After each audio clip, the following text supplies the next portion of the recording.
आपल्या विषयाचं नाव आहे इलेक्ट्रिकल टेक्नॉलॉजी आणि विषय कोड आहे 92. या विषयाअंतर्गत इयत्ता 9वी मधील घटक क्रमांक 1 बेसिक इलेक्ट्रिसिटी किंवा मराठीमध्ये मूलभूत विद्युतशास्त्र या घटकाला आज आपण सुरुवात करणार आहोत. या पाठाचा उद्देश काय आहे? ज्या मुलांनी इयत्ता 9वी मध्ये इलेक्ट्रिकल टेक्नॉलॉजी या विषयाला प्रवेश घेतलेला आहे त्या विद्यार्थ्यांना वीज म्हणजे काय, विजेचे काय महत्त्व आहे, वीज निर्मितीचे स्रोत काय आहेत किंवा वीज कोणकोणत्या पद्धतीने निर्माण केली जाते याची माहिती व्हावी असा या पाठाचा उद्देश आहे. तर असा पाठ आज आपण सुरू करतोय. सुरुवातीला आपण पाहू वीज म्हणजे काय. इलेक्ट्रॉनचे वहन म्हणजे वीज होय. इलेक्ट्रॉन एका ठिकाणाहून दुसऱ्या ठिकाणी प्रवाहित होतो किंवा इलेक्ट्रॉनचे एका ठिकाणाहून दुसऱ्या ठिकाणी वहन होते यालाच विद्युत प्रवाह किंवा वीज असे म्हणतात. आता इलेक्ट्रॉन समजून घेताना आपण आपल्याला अणूची रचना कशी असते हे पहिला समजून घेतलं पाहिजे. आकृतीत दाखवल्याप्रमाणे अणूच्या मध्यभागी अणुकेंद्रक असते. अणूच्या मध्यभागी अणुकेंद्रक असते. या अणुकेंद्रकामध्ये प्रोटॉन्स आणि न्यूट्रॉन्स हे दोन पार्टिकल्स असतात आणि ह्या केंद्रकाभोवती विविध कक्षेमध्ये निरनिराळ्या कक्षेमध्ये इलेक्ट्रॉन्स फिरत असतात. अशी सर्वसाधारणपणे अणूची रचना आहे. परत एकदा बघा, अणूच्या केंद्रस्थानी केंद्रक असतो. या केंद्रकामध्ये प्रोटॉन्स आणि न्यूट्रॉन्स असतात. केंद्रकाभोवती वेगवेगळ्या कक्षेमध्ये इलेक्ट्रॉन्स फिरत असतात. आता या केंद्रकामध्ये जे प्रोटॉन्स आणि न्यूट्रॉन्स असतात यामध्ये प्रोटॉन्स हे धनभारित पार्टिकल्स आहेत, म्हणजे प्रोटॉन्सवर धनभार असतो आणि न्यूट्रॉन्स हे भाररहित आहेत. न्यूट्रॉनवर कोणताही भार किंवा कोणताही चार्ज नसतो. तर या केंद्रकाभोवती निरनिराळ्या कक्षेमध्ये फिरणारे जे इलेक्ट्रॉन्स आहेत ह्या इलेक्ट्रॉन्सवर ऋण भार असतो. म्हणजे आपण चार्जचा विचार केला किंवा भाराचा जर विचार केला तर केंद्रकामध्ये जी दोन पार्टिकल्स आहेत त्यामधील एक पार्टिकल प्रोटॉन्स आणि दुसरं न्यूट्रॉन्स. प्रोटॉन्स हे धनभारित आहे तर न्यूट्रॉन्स हे भाररहित आहे. या केंद्रकाभोवती निरनिराळ्या कक्षेमध्ये फिरणारे जे इलेक्ट्रॉन्स आहेत हे इलेक्ट्रॉन्स मात्र ऋणभारित आहेत. आता आपण पूर्ण अणूचा विचार करूया. सर्वसाधारणपणे अणू हा भाररहित असतो. हा भाररहित का असतो? कारण अणूमध्ये पॉझिटिव्ह चार्ज असणारी प्रोटॉन्स असतात, निगेटिव्ह चार्ज असणारे ऋणभार असणारे इलेक्ट्रॉन्स असतात. असं असतानाही अणूवर कोणत्याही प्रकारचा भार नसतो किंवा भाररहित असतो. असं का होतं? तर साधारणपणे केंद्रकातील प्रोटॉनची संख्या आणि निरनिराळ्या कक्षेमध्ये फिरणाऱ्या इलेक्ट्रॉनची संख्या एकसारखी असते. त्यामुळं प्रोटॉनवरचा धनभार आणि इलेक्ट्रॉनवरचा ऋणभार समान होऊन अणू हा भाररहित बनतो. अशा प्रकारे अणूची रचना असते. अणूमध्ये वेगवेगळ्या कक्षेमध्ये फिरणारे जे इलेक्ट्रॉन्स आहेत हे इलेक्ट्रॉन्स केंद्रकाशी बांधले गेलेले असतात.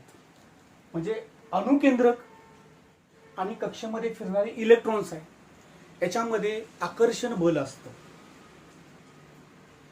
केंद्रकाच्या जवळची पहिली कक्षा जी आहे या कक्षेतील इलेक्ट्रॉन्स जास्त शक्तीनं किंवा अधिक बलानं केंद्रकाशी जोडले गेलेले असतात, बांधले गेलेले असतात. पण आपण जसे बाहेरच्या कक्षेकडे जाऊ तसं हे आकर्षण बल कमी कमी होत जातं आणि अणूच्या बाह्यतम कक्षेतील इलेक्ट्रॉन्स केंद्रकाशी सर्वात कमी शक्तीनं जोडले गेलेले असतात. म्हणजे बाह्यतम कक्षेतील इलेक्ट्रॉन्स आणि केंद्रक याच्यामध्ये कमी बल असतं. त्यामुळं अशा अणूवर जर बाह्य प्रेरणा लावली तर हे बाह्यतम कक्षेतील इलेक्ट्रॉन्स आपली कक्षा सोडतात आणि ते दुसऱ्या अणूच्या कक्षेमध्ये जाऊ शकतात. पण हे कधी होतं? जर बाह्य प्रेरणा लावली तर. तसेच प्रत्येक अणू स्वतःच्या बाह्यतम कक्षेमध्ये 8 इलेक्ट्रॉन ठेवण्याचा प्रयत्न करतो. 8 इलेक्ट्रॉन ठेवल्यानंतर तो अणू स्थिर होत असतो. त्यामुळे प्रत्येक अणू स्वतःच्या बाह्यतम कक्षेमध्ये 8 इलेक्ट्रॉन ठेवण्याचा प्रयत्न करतो व स्वतः स्थिर राहण्याचा प्रयत्न करतो. जर अणूच्या बाह्यतम कक्षेमध्ये 8 पेक्षा जास्त इलेक्ट्रॉन असतील आणि त्या अणूवर जर बाह्य प्रेरणा लावली तर अणू जादाचे इलेक्ट्रॉन जे आहेत तो दुसऱ्या अणूला देतो. त्या उलट जर एखाद्या अणूच्या बाह्यतम कक्षेमध्ये 8 पेक्षा कमी इलेक्ट्रॉन असतील आणि त्या अणूवर जर बाह्य प्रेरणा लावली तर कमी पडणारे इलेक्ट्रॉन तो दुसऱ्या अणूकडून घेतो. या इलेक्ट्रॉनच्या देवाणघेवाणीमध्ये हे जे इलेक्ट्रॉन्स आहेत एका अणूकडून दुसऱ्या अणूकडे जातात किंवा एका अणूच्या कक्षेतून दुसऱ्या अणूच्या कक्षेमध्ये जातात, त्या इलेक्ट्रॉनना मुक्त इलेक्ट्रॉन असे म्हटले जाते. आणि ही जी इलेक्ट्रॉनची देवाणघेवाण आहे याला इलेक्ट्रॉनची देवाणघेवाण किंवा भागीदारी असे म्हटले जाते. अशा पद्धतीने इलेक्ट्रॉनची देवाणघेवाण होत असते. जेव्हा अणू आपल्याकडचा इलेक्ट्रॉन दुसऱ्या अणूला देतो तेव्हा त्या अणूकडची इलेक्ट्रॉनची संख्या कमी होते. इलेक्ट्रॉनची संख्या कमी होते म्हणजे निगेटिव्ह चार्ज किंवा ऋण भार कमी होतो. त्यामुळे तो अणू स्वतः धनभारित होतो. लक्षात ठेवा, जो अणू दुसऱ्या अणूला आपले स्वतःचे इलेक्ट्रॉन्स देतो तेव्हा तो इलेक्ट्रॉन्स देणारा अणू स्वतः धनभारित होतो. या उलट जो अणू दुसऱ्या अणूकडील इलेक्ट्रॉन्स घेतो, इलेक्ट्रॉन्स घेतल्यामुळं त्या अणूतील इलेक्ट्रॉनची संख्या वाढते. इलेक्ट्रॉनची संख्या वाढली की ऋणभार वाढतो. कारण आपण आधी बघितलेलं आहे इलेक्ट्रॉन्सवर ऋणभार असतो. त्यामुळे जो अणू दुसऱ्या अणूकडून इलेक्ट्रॉन स्वीकारतो किंवा घेतो त्याची स्वतः धनभारित होतो. अशा पद्धतीनं इलेक्ट्रॉन देणारा अणू हा नेहमी धनभारित होत असतो आणि इलेक्ट्रॉन घेणारा अणू हा ऋणभारित होत असतो. आता आपण विजेचे किती प्रकार पडतात ते पाहू.